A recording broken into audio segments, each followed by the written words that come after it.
आज हम उज्जैन शहर अवंतिका नगरी बाबा महाकाल की नगरी में आए हुए हैं और यहाँ पर विश्व प्रसिद्ध अंगारकेश्वर महादेव का मंदिर है। इसे मंगलनाथ कहा जाता है। यहाँ पे मंगल शांति के लिए लोग पूरे भारतवर्ष से आते हैं, इंदौर से आते हैं और उज्जैन शहर के आसपास के तीर्थ क्षेत्र से आते हैं। तो हमारे दर्शकों को हम हमारे चैनल के माध्यम से आज ये दिखाने का प्रयास करेंगे कि करीब से किस तरह की ये पूजा होती है और मंगलनाथ की और भात पूजन की शांति यहाँ पर क्यों होती है। और आज चूँकि यहाँ मंगलवार का दिन नहीं है, इसलिए यहाँ पर काफ़ी भीड़ का माहौल नहीं है और काफ़ी कुछ शांति है और शाम 4 बजे तक यहाँ शांति होती रहती है। आप करीब से देखेंगे तो ये बाबा अंगारकेश्वर महादेव की जो अभिषेक हो रहा है, बाबा अंगारकेश्वर महादेव की जो शांति हो रही है। यहाँ के पुजारी और पंडितों का कहना ये है कि ये जो है जिनकी विवाह नहीं होता है, जिनको मंगल दोष होता है, उन लोगों का इस तरीके से पूजन होता है, मंगल देव का पूजन होता है। और मंगल देव का पूजन करने के पश्चात उनके मंगल देव से जो भी उनको मांगना होता है, जो भी वो चाहते हैं, वो इस भात पूजा और शांति के पश्चात उनको प्राप्त हो जाता है। ये शिवलिंग आप करीब से देख सकते हैं, हमारे चैनल के माध्यम से करीब से देख सकते हैं। और जिन लोगों को यहाँ पर पूजा करानी हो, वो पूजा कराने के लिए देश विदेश से आ सकते हैं और आसपास के लोग तो आते ही हैं और इस तरीके की पूजा होती है, इस तरीके का पाठ होता है। लेकिन यहाँ पर अगर प्रशासन और शासन के संज्ञान में लाई जाने वाली बात है तो पुनः यहाँ पर भी ये वही अस्वच्छता का माहौल पाया गया है और यही पाया गया कि यहाँ पर भी गंदगी का साम्राज्य पसरा हुआ है, गंदगी का साम्राज्य है जो कि माँ शिप्रा के घाट के पास में फैला हुआ है। और ये कचरा जो फैला हुआ है, यहाँ सरकार को, गवर्नमेंट को दरकार है कि वो इस ओर ध्यान दे, साफ सफाई पे ध्यान दे और यहाँ ऐसी व्यवस्था कराए कि अगर विदेशों से और पूरे भारतवर्ष से लोग आ रहे हैं तो यहाँ सफाई की और विशेष ध्यान देने की ज़रूरत है। ये इसके पहले हमने जो वीडियो आपको शूट करके दिखाया था, ये शिप्रा के उस वाले घाट से दिखाया था, माँ शिप्रा के उस वाले घाट से जो दिखाया था वीडियो, वो आपको हमने उस जगह से दिखाया था।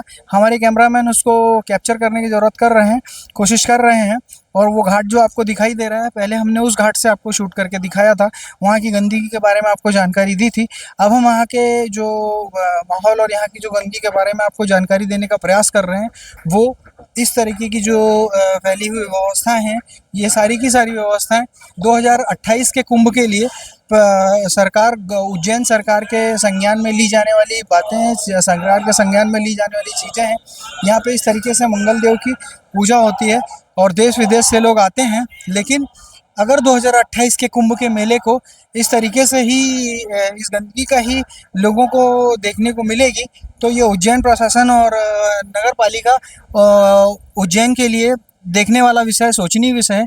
यहाँ पे जो टूटा हुआ डस्टबिन पड़ा है, यहाँ एक डस्टबिन तक की व्यवस्था नहीं है कि जो कि सफाई के लिए आदमी कोई अगर चाहे प्रयास करना या कचरे को संभालना, तो यहाँ पर एक डस्टबिन की व्यवस्था भी नहीं की गई है।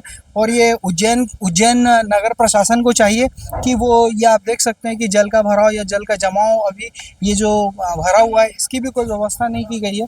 और यहाँ पे जो कचरा फैला है 2028 के कुंभ के लिए तैयारियां हो रही हैं, लेकिन अभी उज्जैन प्रशासन की ओर से यहाँ साफ सफाई का बिल्कुल ध्यान नहीं रखा गया। और माँ शिप्रा के जो तट हैं, माँ शिप्रा के तट के आसपास गंदगी का साम्राज्य पसरा हुआ है। काफ़ी गंदगी घाट के इस पार, सिद्धवट के उस पार फैली हुई है। और यहाँ उज्जैन प्रशासन को ये करने की आवश्यकता है कि जैसे इंदौर स्वच्छता में नंबर 1 शहर है, उसी तरीके से प्रयास किया जाए कि उज्जैन शहर को भी स्वच्छता में नंबर 1 बनाए और इस तरीके का जो गंदगी का साम्राज्य है 2028 के पहले ये यहाँ पर ना दिखाई दे। और ये जो साफ सफाई का माहौल है, ये वहाँ पे भी हो, जो तीर्थ क्षेत्र है वहाँ पे भी हो। और घाटों की सफाई की ओर उज्जैन प्रशासन को विशेष ध्यान देना चाहिए। पूर्व में भी हम ये जानकारी आपको दे चुके हैं और हमारे चैनल के माध्यम से हमारे दर्शकों को ये गंदगी और ये जो साम्राज्य यहाँ पसरा हुआ गंदगी का, ये दोनों तीर्थ क्षेत्र हमने अभी आपके संज्ञान में लाए। और उज्जैन प्रशासन, मुख्यमंत्री महोदय और यहाँ के महापौर, यहाँ के कलेक्टर को इस गंदगी के और इस कचरे की ओर ध्यान देना, हमारे लिए आपके संज्ञान में लाना बहुत ज़रूरी है। अंगारकेश्वर महादेव, स्वयंभू अंगारकेश्वर महादेव के मुख्य पुजारी मनीष गुरु हमको मिले हुए हैं। और मनीष गुरु जी, ये आप यहाँ पे पूजन कब से करवा रहे हैं? मैं भाई साहब करीबन 26 साल से यहाँ पुजारी हूँ। उसके पूर्व में नानाजी पुजारी थे, पैतृक मंदिर है। तो यहाँ पे ये जो पैतृक मंदिर है, आप यहाँ पूजन करा रहे हैं, तो जब यहाँ पे ये जो शुल्क ली जाती है 200-300 रुपए, क्या ये कलेक्टर के कोष में जाती है? जी, हमारे यहाँ मध्य प्रदेश शासन के अंदर धर्मस्व विभाग है। धर्मस्व विभाग के अंतर्गत देवस्थान आता है। वो देवस्थान के जो मुखिया होते हैं संभाग में, वो होते हैं संभागीय अधिकारी माननीय संभाग आयुक्त महोदय।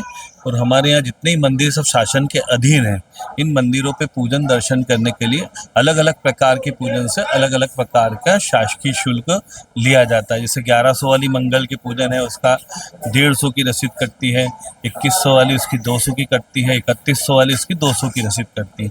इसे जिस प्रकार से पूजन होती है उस प्रकार से शुल्क होता है, और ये शुल्क मंदिर के खातों में ही जमा होता है और मंदिर में आने वाले विकास कार्यों के लिए उसका व्यय किया जाता है। अर्थात ये जो पूजन से पैसा लिया जाता है वो मंदिर के विकास कार्य में किया जाता है उपयोग, लेकिन इस जो राशि को काटा जाता है वो वेतन के रूप में आप लोगों को नहीं दिया जाता। वेतन एक अलग चीज है, हम शासकीय कर्मचारी नहीं है, हम लोग परंपरागत रूप से पुजारी लोग हैं। लेकिन जिस तरीके से खजराना इंदौर में वेतन दिया जाता है, खजराना गणेश जी के मंदिर के पुजारियों को वेतन दिया जाता है, तो क्या आप शासन से चाहते हैं? धर्मस्व विभाग के सद्दुर अलग अलग नियम है, उन नियम के अनुसार ही पुजारियों की नियुक्ति होती है, उनका वेतन निर्धारण होता है।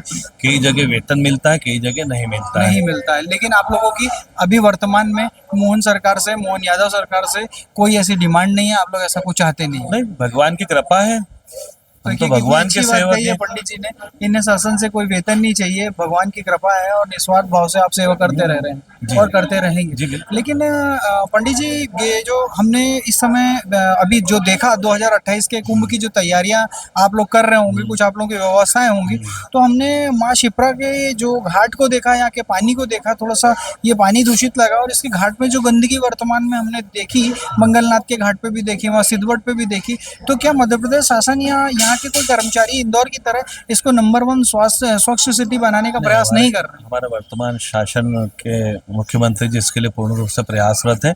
उन्होंने 2-3 योजनाएं शिप्रा जी के लिए भी प्रारंभ करी है, और वर्षा काल के पश्चात सब कार्य प्रारंभ होगा, और उज्जैन नगर जो है बहुत ही सुंदर होगा, और सिंहस्थ में आने वाले जितने भी दर्शनार्थी हैं, लाभार्थी हैं, उनको बहुत अच्छा लगेगा। तो क्या आप लोग ऐसा प्रयास करेंगे कि ये भी इंदौर की तरह नंबर 1 सिटी बने? बिल्कुल बिल्कुल, हम लोग प्रयासरत हैं। हम लोग भी जैसे शिप्रा तट पे जितने मंदिर है, उस मंदिर से रिलेटेड पुजारी गण हैं, सेवक गण हैं, जो राम घाट है, सिद्धनाथ घाट है, हम सब पुजारी गणों ने, पुरोहित गणों ने भी जुटते हुए, हमारे जजमान आते हैं, उनसे यही बोलते हैं कि शिप्रा में किसी प्रकार की कोई पॉलीथीन वगैरह नहीं डाले, निर्माल्य नहीं डाले।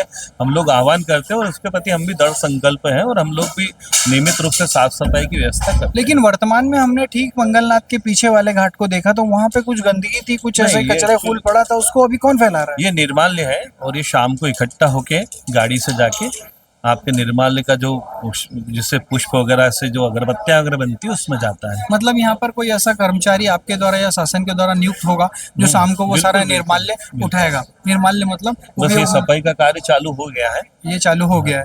तो ये जो मंदिर है पंडित जी, इसका क्या ऐतिहासिक महत्व और कब से है? ये अंगारेश्वर महादेव मंदिर है। अंगारेश्वर भगवान का जो उल्लेख आता है स्कंद पुराण में आता है, और मूलतः अंगारक जो नाम है भगवान मंगल का जन्म नाम। जिस प्रकार से मंगल गायत्री बोलते हैं, वो मंगार काय में शक्ति हस्ताय धीमे तन्नो भौम प्रचोदयात्। जो मंगल की उत्पत्ति हुई थी अंगारक स्वरूप इसी स्थान पे हुई थी, और भगवान शिव ने अपने इस लिंग में उनको धारित करके ग्रहों में तीसरा स्थान दिया था, ग्रहों का सेनापति बनाया था। तब से भगवान का यहाँ पे पूजन कार्य चला आ रहा है, किंतु कालांतर में जो है शिप्रा इन पे सतत प्रवाहित रहती थी, और वैशाख मास में जो गर्मी पड़ती थी तो ही इनके दर्शन होते थे, और 11 महीने भगवान जलमग्न रहते थे, इसलिए इनका पूजन नहीं हो पाता था। तो जहाँ तक हमें जाता, आपकी जैसी जानकारी तो है नहीं, हम इतना जानते तो है नहीं, लेकिन हमने जहाँ तक ये सुना है कि ये स्वयंभू है। हाँ जी, स्वयंभू है। इस भूमि में से स्वयं उत्पन्न हुए। स्कंद पुराण पूरा वृत्तांत आता है। अंधकासुर नाम का एक दैत्य था, और दैत्य ने भगवान शिव का कठोर तप किया, तप के परिणाम स्वरूप उसने भगवान शिव से वरदान प्राप्त कर लिया कि जितना मुझे शस्त्राघात हो, जितना रक्त मेरा धरती पे गिरे, मेरे जैसे दैत्य और पैदा हो। ये वरदान प्राप्त करके अंधकासुर ने तीनों लोगों पे विजय प्राप्त कर ली, देवताओं को स्वर्ग से पराजित कर दिया, निष्कासित कर दिया। पराजित निष्कासित देवता लोग भगवान ब्रह्मा के पास गए, उनसे प्रार्थना करी, तब भगवान ब्रह्मा ने बोला कि अंधकासुर को भगवान शिव का वरदान प्राप्त है, हम सबको भगवान शिव के पास चलना चाहिए। बनाइए। फिर समस्त देवता लोग ब्रह्मा जी को लेकर भगवान शिव के पास गए, उनसे प्रार्थना करी। तब भगवान शिव ने बोला कि ठीक है, मैं अंधकासुर से युद्ध करूंगा। भगवान शिव ने अंधकासुर से युद्ध किया और जितना शस्त्राघात भगवान शिव अंधकासुर पे करते, जितना रक्त उसका धरती पे गिरता, उतने दैत्य पैदा हो जाते। इस प्रकार से भगवान शिव भी युद्ध करते करते थक गए। थकने के परिणाम स्वरूप उनके ललाट से एक पसीने की बूंद धरती पे गिरी। उस बूंद के धरती पे गिरते ही भयंकर विस्फोट हुआ, एक आग का गोला उत्पन्न हुआ। उस गोले में से एक बालक की उत्पत्ति हुई। उस बालक का जो स्वरूप था बिल्कुल धड़कते हुए ज्वाला के समान, अंगारक के समान स्वरूप था। उस बालक को उत्पन्न होते ही क्षुधा अर्थात भूख लगी तो ऊपर जो युद्ध चल रहा था और भगवान शिव के शस्त्राघात के परिणाम स्वरूप अंधकासुर का जो रक्त धरती पे आ रहा था, उस रक्त का भक्षण उस अंगारक स्वरूप बालक ने प्रारंभ कर दिया। इस प्रकार से दूसरे दैत्य पैदा नहीं हो पाए और भगवान शिव ने अंधकासुर का वध कर दिया। किंतु जो अंगारक स्वरूप बालक उत्पन्न हुआ, उसने कुछ ही समय में विकराल रूप धारण कर लिया। उसके ताप से समूल वनस्पतियां नष्ट होने लगी थी। उसने मनुष्यों तक का भक्षण प्रारंभ कर दिया था। तो त्राही होने लगी। तब देव ऋषि बृहस्पति और कल्यादिक ऋषि ने भगवान शिव से प्रार्थना करी कि भगवान जो अंगारक स्वरूप तेजस्वी बालक उत्पन्न हुआ, उससे आप हमें रक्षा करें, अन्यथा समूल पृथ्वी को नष्ट कर देगा। तब ऋषियों की प्रार्थना स्वीकार करते हुए भगवान शिव ने अंगारक को अपने पास बुलाया और बोला कि अंगारक, तुम मेरे तेजस से उत्पन्न हो, तुम मेरे पुत्र समान हो, तुम्हें पृथ्वी में मंगल करना ना कि अमंगल करना है। तो अंगारक बोले, प्रभु पृथ्वी मंगल कैसे करूं? आप मुझे शक्ति दीजिए, सामर्थ्य दीजिए, स्थान दीजिए, स्वामित्व दीजिए, जिससे पृथ्वी मंगल कर सकूं। तब भगवान शिव बोले, ठीक है, तुम मेरे पुत्र समान हो, इसलिए तुम्हें पृथ्वी में उत्तम स्थान देता हूं। तुम शीघ्र अवंतिका में गमन करो। अवंतिका के महाकाल वन में गंगेश्वर के उत्तर में खगरता के संगम पे मेरा एक दिव्य लिंग है, जिस लिंग का पूजन से देवता लोग गंधर्व लोग करते हैं। तुम मेरे इस लिंग पे जाके मेरा तप करो। तब भगवान शिव के कहे अनुसार अंगारक इस लिंग पे आए। इस लिंग पे आके अंगारक ने भगवान शिव का कठोर तप किया। तप के परिणाम स्वरूप भगवान शिव अंगारक से प्रसन्न होकर उनको ग्रहों के मध्य में स्थापित किया, ग्रहों का सेनापति बनाया। तो अंगारक बोले, प्रभु आपने जो ग्रहों के मध्य स्थापित कर दिया, सेनापति बना दिया, देवता तुल्य बना दिया, किंतु मनुष्य मात्र में मेरा प्रभाव क्या रहेगा? मनुष्य मात्र मेरा पूजन कहाँ करेगा? तब भगवान शिव बोले, अंगारक आज से तुम मनुष्य मात्र की कुंडलियों में योग कारक रहोगे। उस योग की अनुकूलता की प्राप्ति के लिए मनुष्य तुम्हारा पूजन करेगा। तुमने मेरे इस लिंग पे आके मेरा तप किया, आज से तुम इस लिंग में निवासरत रहोगे। इस लिंग में तुम्हें तृप्ति प्राप्त होगी। यह लिंग तीनों लोक में तुम्हारे नाम से विख्यात होगा। जो कोई मनुष्य आके तुम्हारा पूजन दर्शन करेगा, उसका तुम शुभ करोगे, कल्याण करोगे, उसके अच्छे योगों का निर्माण करोगे। और आज से मनुष्यमान तुम्हें मंगल नाम से जानेगा। और तुम मेरे श्वेत पसीने की बूंद धरती पे गिरने से उत्पन्न हुए, इसलिए तुम्हें मनुष्यमात भूमि पुत्र भी कहेगा। और तुमने उत्पन्न होते ही वक्र कार्य किए हैं, इसलिए विद्वान लोग तुम्हें अति वक्र भी कहेंगे। तो ये भगवान का जन्म का पूरा विवरण, अंगारक भगवान का जन्म का विवरण स्कंद पुराण में भी मिलता है, ब्रह्मवेद पुराण में मिलता है, अग्नि पुराण में भी मिलता है और देवी भागवत में भी इनका पूरा उल्लेख मिलता है। और ये मूलतः उज्जैन के प्राचीन 84 महादेवों में इनका 43वां स्थान है। और ये स्थान जो है मंगल का, अंगारक का जन्म स्थान माना जाता है। जिन भी जातकों की कुंडली में लग्न, चतुर्थ, सप्तम, अष्टम, द्वादश स्थान में मंगल होता है, उस मंगल ग्रह की अनुकूलता की प्राप्ति के लिए यहाँ पूजन होता है। जन्म कुंडली में मंगल राहु मंगल केतु की युति से जो अंगारक दोष बनता है, उसका भी निवारण इस स्थान पे होता है। और जिन जातकों का मंगल हो ना हो, वैवाहिक कार्य में किसी प्रकार की अड़चन आती है, तो भी भगवान का पूजन दर्शन करने से उसके विवाह कार्य में जो अड़चन है समाप्त होकर शुभ वर या शुभ कन्या की प्राप्ति होती है। तो ये हमारे अंगारकेश्वर महादेव मंदिर के मुख्य पुजारी मनीष गुरु जी, आपने जो जानकारी दी, ऐसी जानकारी शायद ही कोई और अन्य पंडित जी दे सकते हैं। ये इनके पिता, इनके दादा, इनके पारिवारिक लोगों से जो इनके रक्त में, इनके डीएनए में जो इनको ज्ञान मिला, वो जबरदस्त ज्ञान मिला। और मुझे नहीं लगता कि उज्जैन शहर में किसी को इनसे ज़्यादा ज्ञान होगा। और जो आप ये कार्य कर रहे हैं, ये 2028 तक और ऐसे ही और डेवलपमेंट और साफ सफाई का काम करते रहे। अभी माननीय हमारे प्रदेश के यशस्वी मुख्यमंत्री जी इस क्षेत्र के इस स्थान, क्योंकि अभी तक ये स्थान डेवलप हो नहीं पाया था, क्योंकि यहाँ पहले आने जाने का मार्ग ही नहीं था। जैसे ये वर्षा काल चल रहा है, अगर इस समय आप पिछले साल आते तो आपको कम से कम घुटने तक कीचड़ में आना पड़ता था। किंतु हमारे यशस्वी मुख्यमंत्री महोदय के माध्यम से यहाँ सड़क का भी निर्माण हुआ है। तो इसके पैरेलल एक सड़क और बनना है। यहाँ पे भी घाट वगैरह की पूरी व्यवस्था है, क्योंकि प्राचीन में घाट था प्राचीन काल में, क्योंकि स्कंद पुराण में खगरता संगम पे भौमवती अमावस्या के दिन स्नान करके और भगवान को जल चढ़ाने का जो महत्व लिखा हुआ है, वो महत्व गंगा में स्नान करने के समान माना गया। तो उस महत्व को पुनः जीवित करने के लिए हमारे यशस्वी मुख्यमंत्री जी बिल्कुल भगवान के प्रति समर्पित है। बहुत जल्दी यहाँ पे बहुत अच्छी विकास की गंगा होगी। आपको हमारे दर्शकों और हमारे चैनल की ओर से बहुत बहुत बधाई।